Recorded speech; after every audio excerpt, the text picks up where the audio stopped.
Paddy Pimblett finalmente abriu-se sobre um dos períodos mais sombrios de sua carreira. Antes de entrar no UFC 329, ele admitiu que já esteve pronto para se aposentar, e as razões por trás dessa decisão são muito mais pessoais do que a maioria dos fãs percebeu. Vou explicar isso. Comecemos pelas palavras, porque isto é sobre o que todos estão falando agora. Paddy Pimblett, uma das maiores personalidades do UFC, sentou-se e admitiu que nos meses anteriores ao UFC 329, isso não era apenas um pensamento passageiro. Era real. Estava na mesa. Este não é o Paddy que as pessoas costumam ouvir. O cara que fala trash, que dança para dentro do octógono, que nunca fica sem uma tirada para as câmeras.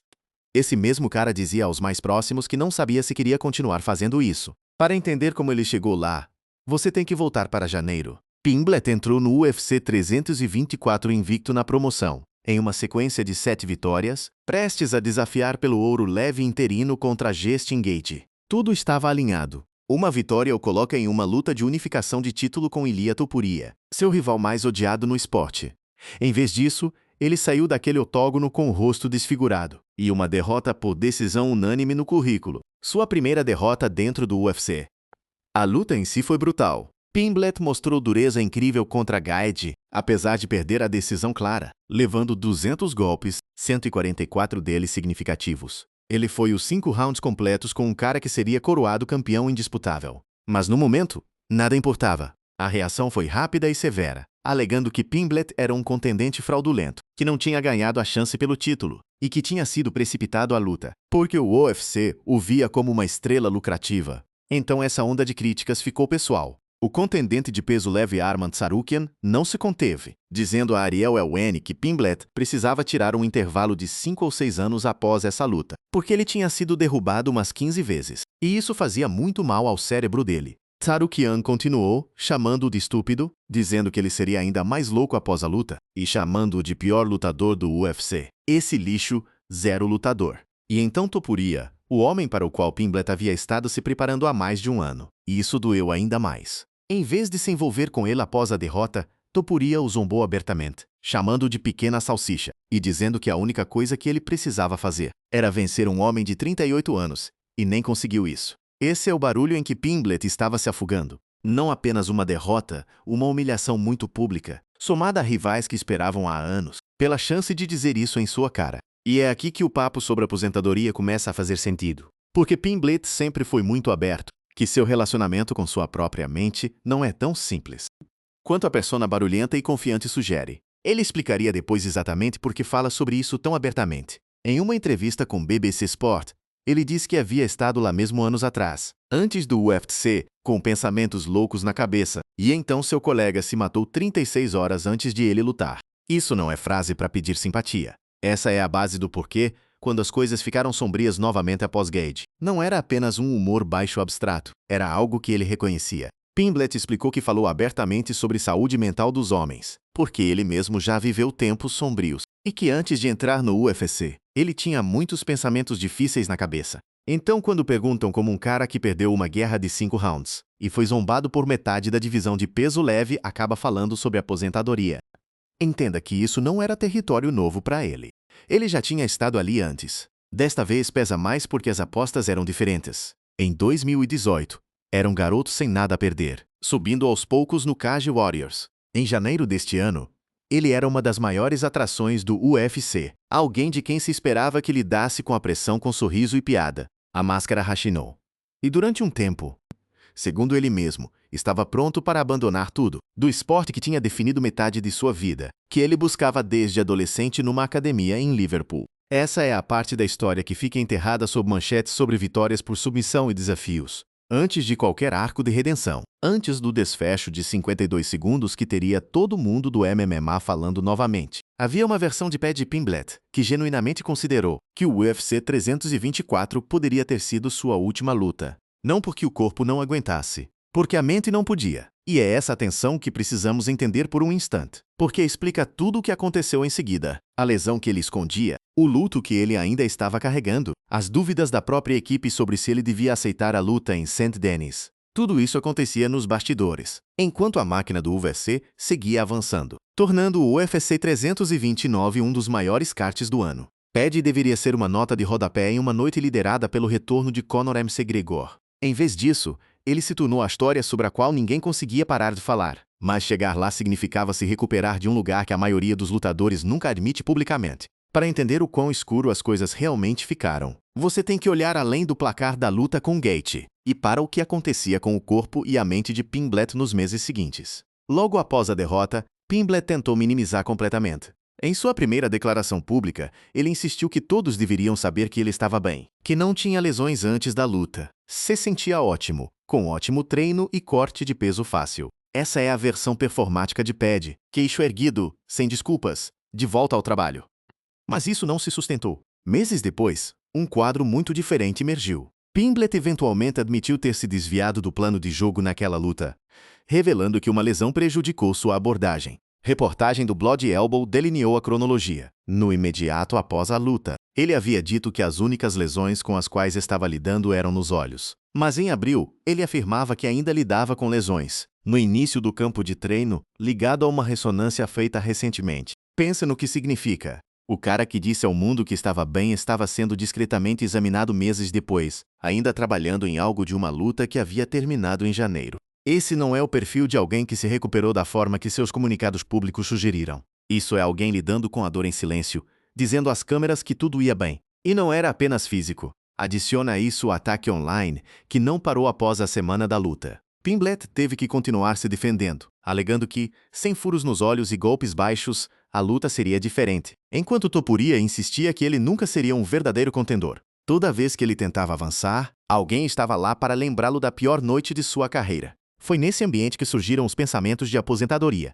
Não uma noite ruim limpa e única, um desgaste prolongado de lesão oculta, humilhação pública e um corpo que não estava se recuperando da forma que ele alegava. Para um lutador que construiu toda a sua marca em ser imperturbável, em rir das críticas, isso é muito para estar carregando silenciosamente. Aqui está a coisa sobre Pimblett que muitos fãs casuais perdem. Ele é genuinamente um dos defensores mais vocais em esportes de combate, para homens falarem sobre saúde mental, em vez de reprimir tudo. Não é um argumento que ele usa só para boa imprensa. Vem de experiência vivida, e é por isso que sua admissão de estar pronto para se aposentar soa diferente do que soaria de quase qualquer outra pessoa no esporte. Ele falou antes sobre a versão de si mesmo que existia antes de toda essa fama, antes do contrato do UFC, antes do dinheiro e das arenas lotadas. Essa versão dele estava lidando com pensamentos que ele descreve como loucos passando pela sua cabeça, em um momento da vida, com muito menos apoio ao redor, e muito menos razão para o público se importar com como ele estava. Depois, a perda de seu amigo, sincronizada com crueldade brutal apenas 36 horas antes de entrar numa jaula para lutar. A maioria entenderia se isso quebrasse alguém para sempre. Em vez disso, Pimblett lutou contra isso e transformou na razão pela qual ele fala agora, dizendo a outros homens que, se ele sobrevive a algo assim, e ainda encontrar seu caminho para o outro lado, eles também conseguem. Então, quando a derrota para Gage chegou, quando o abuso de Tsarukyan e Topuria chegou, quando a lesão silenciosa insistia mesmo durante a recuperação, nada disso era coisa de alguém enfrentando a escuridão por primeira vez. Estava acontecendo com alguém que já sabia exatamente o quão fundo aquele buraco podia ir, e que agora olhava de volta para ele com uma base de fãs inteira, observando cada movimento público seu. Essa combinação, trauma antigo ressurgindo sob nova pressão, é o que torna a frase pronto para se aposentar muito mais pesada que uma frase solta sobre estar cansado de perder. Isso não era burnout no sentido atlético ordinário. Era um lutador cuja relação com a própria saúde mental já havia sido testada até o limite anos antes, agora testada de novo diante de milhões de pessoas, com cada insegurança transmitida e amplificada por rivais felizes em atacar. E ainda assim, a luta foi marcada, em meio às ressonâncias ocultas, do abuso online e de tudo que passava por sua cabeça. Pimblett concordou em voltar contra um contendor perigoso e em ascensão em Benoit Saint-Denis. Essa decisão sozinha te diz que algo mudou. A questão é o quê?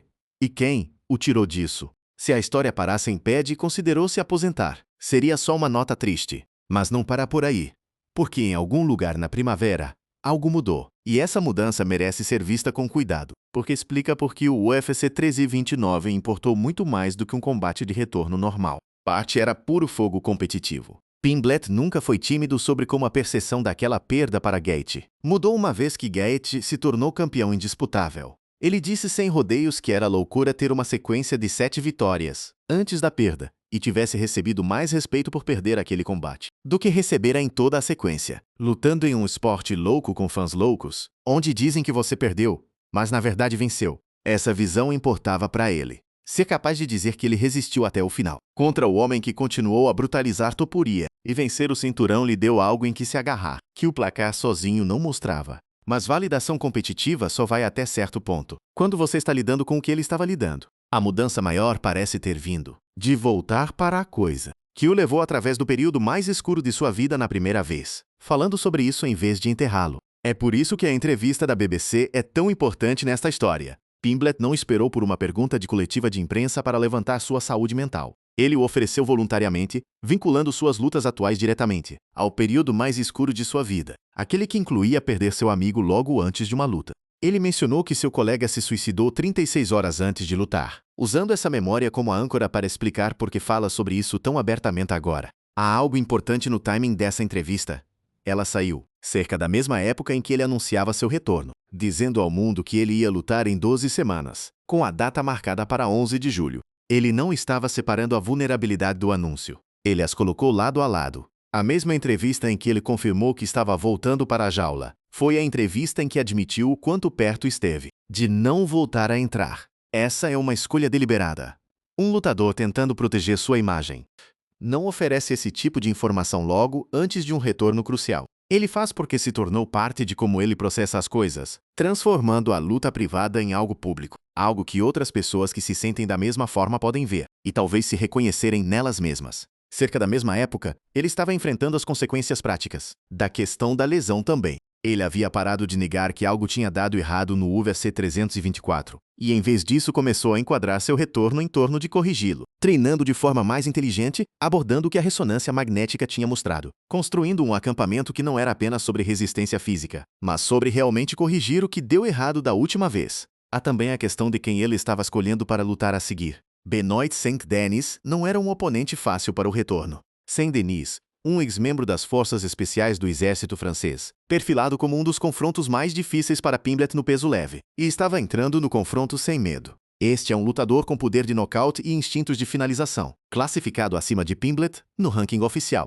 Se Pimblett quisesse uma rota fácil de volta à confiança, não seria esta. Ele escolheu um dos testes mais difíceis disponíveis. Isso te diz algo sobre onde sua cabeça realmente caiu no momento em que o acampamento começou. Os pensamentos sobre a aposentadoria eram reais, mas não venceram. Algo nele decidiu que o caminho através da escuridão não era se afastar, era caminhar direto de volta para exatamente o tipo de perigo que o havia colocado lá em primeiro lugar, e provando a si mesmo que ainda podia fazer isso. Ele falou sobre Saint-Denis com o mesmo confiança que havia definido sua ascensão, dizendo que via seu oponente como uma versão menos perigosa de Gage, alguém contra quem ele havia lutado contra pessoas como antes, com um acampamento construído em torno de preparação específica, para exatamente o tipo de luta no chão que Saint-Denis trouxe. Publicamente, a fanfarronada estava de volta em força total. Privadamente, este era um homem reconstruindo seu relacionamento com o esporte peça por peça, usando a mesma ferramenta que o tinha levado através de seus anos mais escuros, recusando-se a manter tudo trancado dentro. A semana de luta chegou com Pimblett em um estado mental completamente diferente do que havia estado para o UFC 324.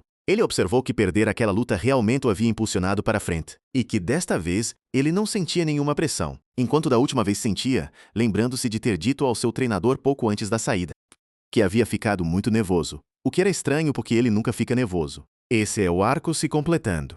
O lutador que havia silenciosamente estado pronto para abandonar tudo havia, na semana de luta, se convencido de volta a uma versão de confiança, que não precisava esconder nada mais, não a lesão, não os nervos da última vez, não os pensamentos de aposentadoria. Tudo estava aberto. E agora era hora de ver se a versão de pé de Pimblett, em pé atrás da cortina no T-Mobile Arena, realmente conseguia provar isso. No momento em que a semana de luta chegou para o UFC 329, Pimblett já havia feito algo que a maioria dos lutadores nunca consegue após uma perda como a sua. Ele havia invertido completamente a pressão de si mesmo para alguém outro no kart. Ele disse claramente: a pressão estava fora para ele naquela semana, porque Conor McGregor estava lutando e toda a pressão estava em McGregor, marcando a primeira vez em muito tempo que Pimblett não havia tido tanta atenção da mídia antes de uma luta, já que McGregor estava sendo a luta principal, embora ele reconhecesse que a atenção sempre o encontraria de qualquer forma. Esse é um tipo estranho de alívio para um cara acostumado a ser o centro das atenções.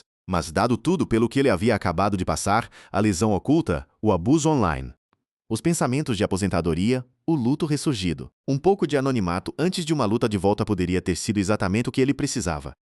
Menos barulho, mais foco. Ele não estava se esquivando das apostas, porém, se algo, ele se inclinou para elas. Perguntado sobre onde ele se posicionava no ranking após desistir após a derrota, Ele deixou claro, queria recuperar sua classificação número 5 e ia ir buscá-la, insistindo que St. Denis era bom, mas deveria estar classificado abaixo dele, e que provaria isso no sábado. St. Denis, pela sua parte, não era um nome que Pimblett estava escolhendo para inflar um cartel. O francês chegou com um impulso recente real, impassível pela primeira sequência de 2 derrotas de sua carreira. St. Denis retornou à coluna de vitórias no UFC 3 Inc. 15 e parou outros 4 oponentes em sequência para preparar um confronto massivo com Pimblett no UFC 329. Esta era uma ameaça real, alguém que os corretores de apostas realmente favoreciam.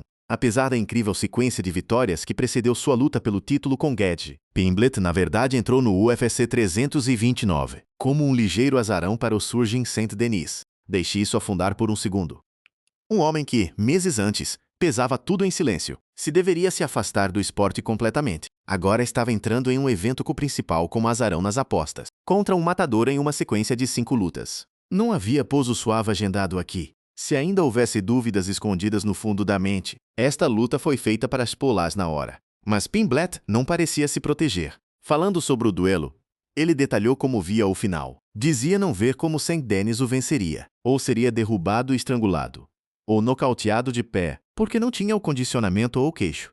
E se ele quisesse uma briga, Pimblett o nocautearia.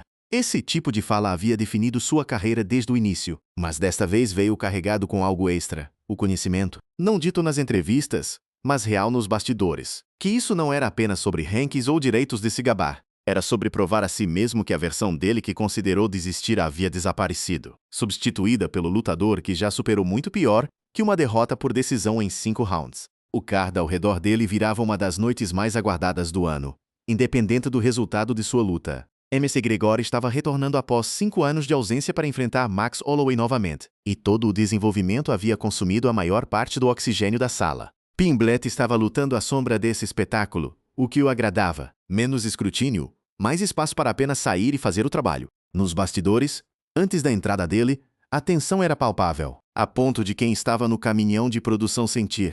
Dana White mais tarde descreveria a atmosfera antes da luta de Pimblett como algo que você podia sentir no ar, dizendo que se sentia no ar antes da luta de Pimblett, aquele clima de lá vamos nós, esperando ao menos um round de guerra, dado o estilo conhecido de St. Denis. Esse é o cenário. Um lutador carregando mais peso no octógono do que qualquer um assistindo em casa conseguiria apreciar plenamente.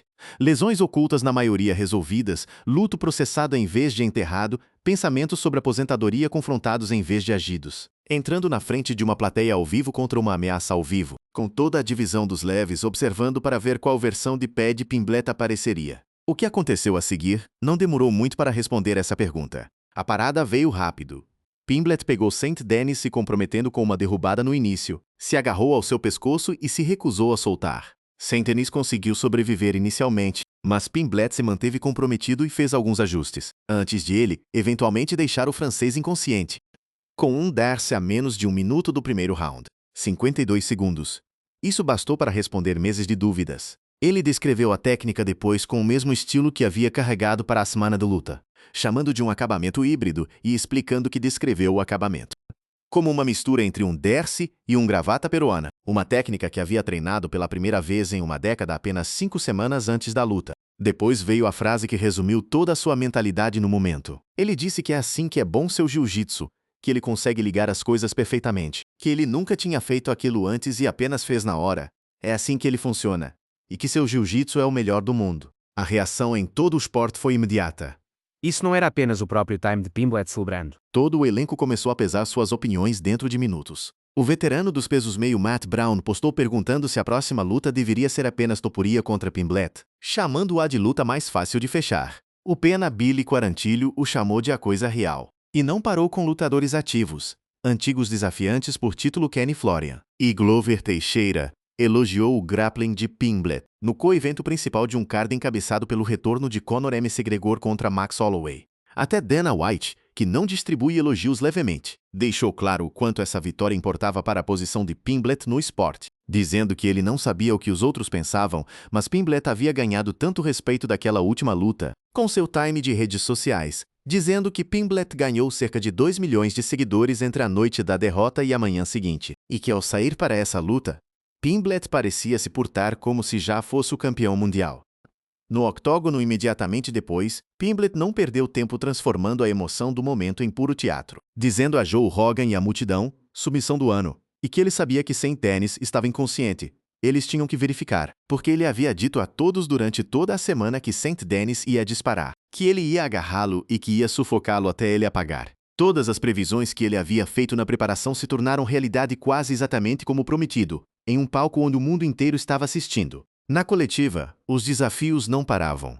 Ele já mirava seu próximo alvo, no homem que mais o zombou após a derrota para Getty, citando Charles Oliveira e Topuria como próximos rivais, tratando a vitória como prova de que merecia voltar ao topo de uma divisão repleta de talento. O lutador que havia estado recebendo insultos sobre estar acabado apenas alguns meses antes, agora se posicionava como um dos maiores atrativos ativos do UFC, especialmente com McGregor afastado pela lesão que encerrou sua própria tentativa de volta na mesma noite. Porque essa é a outra metade desta história que tornou a noite tão estranha. Enquanto Pimblett estava vivendo os melhores minutos de sua carreira, logo após, o retorno de McGregor virou desastre, com uma aparente lesão no joelho interrompendo sua luta contra Holloway. Dois lutadores, mesmo card, direções opostas, um saindo com seu corpo intacto e sua carreira de repente em ascensão, o outro enfrentando mais incerteza sobre se ele alguma vez voltaria a lutar. White mais tarde refletiria sobre esse contraste de forma direta, apontando o perigo de um lutador nem sequer falar sobre a aposentadoria, dizendo que são os caras que começam a dizer que estão pensando em se aposentar. E no minuto em que você começa a falar ou pensar em se aposentar,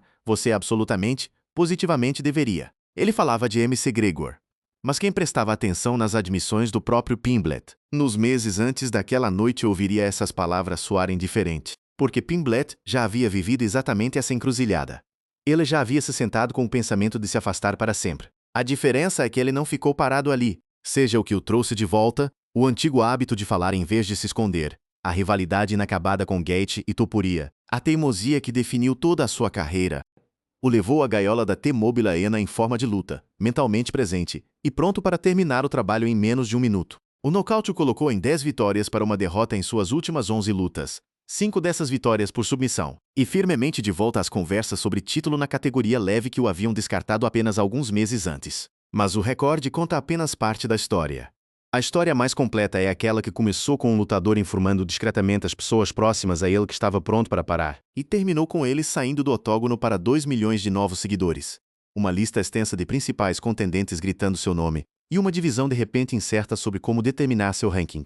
O que permanece não resolvido é aquilo que sempre permanece não resolvido com lutadores que vivem tão abertamente com suas dificuldades. Se o próximo revés, sempre que chegar, o puxar de volta para aquela mesma barra. Ou se essa luta lhe provou de uma vez por todas que a maneira de superá-la não é se afastar. Agora é voltar com tudo de novo. Por enquanto, a única coisa certa é que a versão de Paige Pimblett, que quase não estava lá, no UFC 329, é a mesma que está desafiando os melhores leves do mundo, exigindo sua chance de volta ao topo, e lembrando a todos que assistem exatamente porque ele nunca foi alguém que o esporte pode se dar ao luxo de descartar. Fontes: Dana White no UFC 329, Conor McGregor, Paige Pimblett, Sophie Cunningham e outros UFC. Paige Pimblett reveals why men's mental health means so much to Yard Barker. Paige Pimblett fornece atualização de saúde após derrota devastadora do UFC para Justin Gaethje, Yahoo Sports. Paige Pimblett do UFC aconselhado a fazer uma pausa por 6 anos, após perda que danificou o cérebro para Justin Gaethje. A mania. Paige Pimblett admite arrependimento pela derrota para Justin Gaethje depois de descobrir lesão pela qual lutou, Bloody Elbow. Como Paige Pimblett se recuperou da derrota esmagadora antes da luta do UFC 329, com Ben White St. Denis, New York Post. UFC 329. Paige Pimblett diz que é loucura, que a derrota rendeu mais respeito que sua sequência anterior de vitórias. CBS Sports. Paige Pimblett, sem pressão. Nenhum problema UFC. Paige Pimblett sufoca o oponente do UFC 329 para dormir antes da luta McGregor vs Holloway. Paige Pimblett desafia Charles Oliveira após vitória no UFC 329, Yard Barker. Reação imediata de Pimblet à lesão de MC Gregor no UFC 329, Sport Bible. A vitória por submissão em apenas 60 segundos de Paddy Pimblett no UFC 329 gera pedidos para um confronto com Ilia Topuria, BoxingNews.com.